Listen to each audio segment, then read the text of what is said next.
बिस्मिल्लाहिर्रहमानिर्रहीम। अच्छा, question number 38, significant financing component क्या बोल रहा है कि both blipper and its customer ban signed a contract on 1 April 2012 in which the contractual term include the following: the entity will transfer the promised goods to the customer at the inception of the contract। जिस दिन contract है उसी दिन हम goods भी transfer कर रहे हैं, ठीक है। The customer will pay the promised consideration of rupees 484 on 31st March 2014।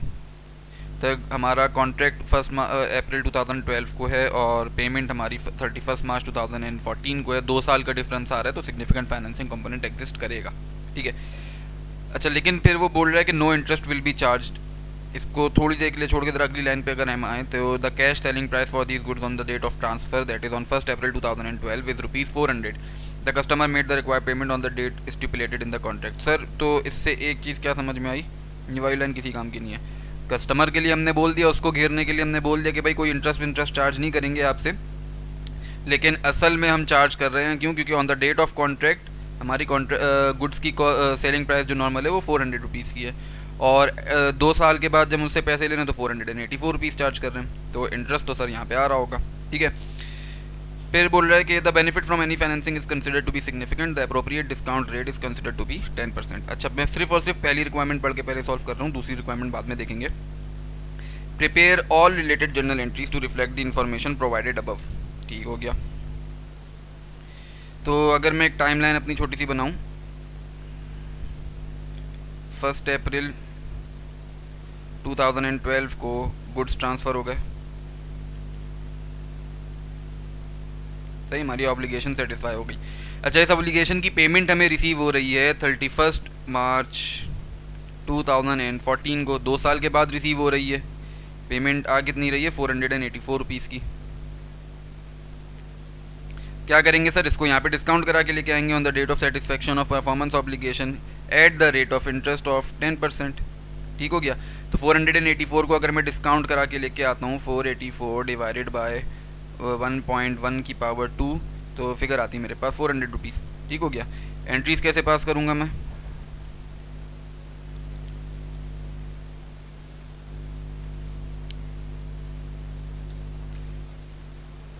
Entries के लिए पहली एंट्री मेरी पास होगी 1 अप्रैल 2012 को at the Inception of the contract. मैंने सेल्स बुक कर ली, कितने की? डिस्काउंट कराने के बाद ₹400 की, और उसके साथ मैंने एक अकाउंट रिसीवेबल क्रिएट कर लिया, कितने का? ₹400 का। नेक्स्ट मैं क्या करूँगा सर? 30। अच्छा, यहाँ पे कोई ईयर एंड हमें नहीं बताया गया है अभी तक, जितना हमने सवाल पढ़ा कोई ईयर एंड नहीं है, तो I am assuming the 31 March 2014 को ही हमारा ईयर एंड है, ठीक है। तो देयरफॉर अगली एंट्री मैं 31 मार्च को पास करूँगा इंटरेस्ट एक्सपेंस की 2013। मैं बुक करूँगा अपना अकाउंट रिसीवेबल और इंटरेस्ट इनकम क्रेडिट हो जाएगी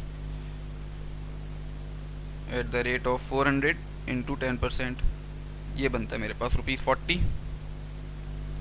फिर अगली एंट्री मेरी पास होगी 31 मार्च 2014 को, जब मैं अकाउंट रिसीवेबल डेबिट कितने से 400 प्लस 40 ₹440 पे मल्टीप्लाइड बाय 10%, तो मेरे पास ₹44 का इंटरेस्ट मेरे पास बुक होगा और इंटरेस्ट बुक इनकम आ गई 44। अच्छा, इसी तारीख को वो मुझे पेमेंट भी कर रहा है, तो therefore cash debit and account receivable credit ₹484 से। अगर मैं चेक करूं तो सर 400 प्लस 40 440 प्लस 44 484, ठीक है। तो ये एंट्रीज में तो कोई मसला नहीं था। ये मेरी रिक्वायरमेंट थी ए। अब ज़रा बी रिक्वायरमेंट देखें। Show how your answer would change if the terms of the contract required the customer to pay the promised consideration on 31 December 2012। ठीक हो गया, ये चीज़ समझ में आती है।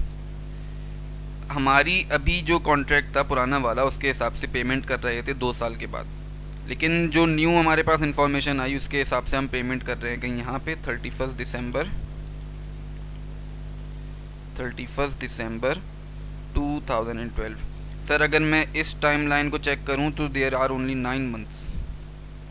ठीक सर, सिग्निफिकेंट फाइनेंसिंग कंपोनेंट को एग्जिस्ट करने के लिए सिग्निफिकेंट फाइनेंसिंग कंपोनेंट को एग्जिस्ट करने के लिए मिनिमम टाइम पीरियड 12 कंसिडर किया जाता है.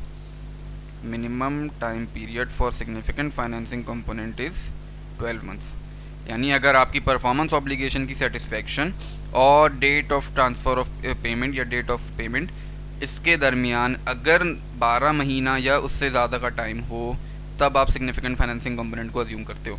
ठीक है, अदरवाइज़ आप इसको as a normal sales book कर रहे होते हो. ठीक है, अच्छा, नॉर्मल सेल्स के तौर पे अगर मैं इसको रिकॉर्ड करूँ एंट्री बी रिक्वायरमेंट बी के हिसाब से, तो पहली एंट्री में पास करूँगा अपनी 31 मार्च 2012 को. एंट्री क्या पास होगी सर? मैंने गुड्स ट्रांसफ़र करी हैं, अकाउंट रिसीवेबल और सेल्स बुक होंगी 484 डायरेक्टली. सही, no component of interest will exist in this situation. ठीक हो गया. और 31 दिसंबर 2012 को मैं एंट्री पास कर दूंगा कैश डेबिट और सेल्स क्रेडिट 484 रुपीज़ से. सही है. अच्छा, यही काम मुझे करना है सी के लिए भी. सी में क्या बोल रहा है कि explain how your answer would change if the benefit of the financing component was considered to be insignificant. मतलब आपका ये फाइनेंसिंग वाला जो पोर्शन है अगर ये सिग्निफिकेंट ना हो, इनसिग्निफिकेंट हो. इनसिग्निफिकेंट मतलब एंटिटी की बैलेंस शीट के ऊपर इसका कोई सिग्निफिकेंट इम्पैक्ट मौजूद ना हो, इसकी वजह से आपके यूज़र्स के जो डिसीजंस है वो चेंज ना हो, वो अफेक्ट ना हो, तो it is said that the financing component is considered to be insignificant. तो सर अगर ऐसी सूरत हाल है कि आपका फाइनेंसिंग कंपोनेंट इनसिग्निफिकेंट है तो आप उसको एज अ नॉर्मल सेल्स के तौर पर ही बुक करोगे. Account receivable debit sales credit without any interest. ठीक, without any component of interest.